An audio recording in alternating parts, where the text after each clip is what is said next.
સુરતના પુણા વિસ્તારમાં મેટ્રોની કામગીરી દરમિયાન વિશ્વકર્મા ઓવરબ્રિજ પર માટીનો કીચડ ધોળાતા રસ્તાઓ પર વાહન ચલાવવા મુશ્કેલ બન્યું છે। શહેરમાં છેલ્લા કેટલાક સમયથી મેટ્રોની કામગીરી ચાલી રહી છે, પરંતુ મેટ્રોનું કામ કરતી વખતે લોકોની સુવિધાનું ધ્યાન રાખવામાં આવી રહ્યું નથી, જેને લીધે અવારનવાર અકસ્માતોના કિસ્સા બની રહ્યા છે।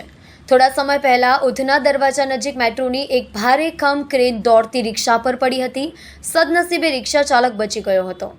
ત્યારબાદ પાલનપુર જકાતનાકા પાસે મેટ્રોના ખુલ્લા ખાડામાં ભરાયેલા પાણીમાં પડીને ડૂબી જવાથી એક યુવકનું મોત નીપજ્યું હતું। આ ઉપરાંત મેટ્રો દ્વારા ગમે ત્યાં માટી ફેંકવી, પતરા તાણી દેવા જેવા કિસ્સા તો સામાન્ય બન્યા છે। ત્યારે આજે મેટ્રોની કામગીરી દરમિયાન રસ્તા પર માટીનું કીચડ જમા થવાની ઘટના બની હતી। આ કીચડ ઓવરબ્રિજ સુધી પહોંચી ગયું હતું, જેને સાફ નહીં કરવામાં આવતા સવારે નોકરી ધંધા પર જતા બાઇક ચાલકો સ્લીપ થયા હતા।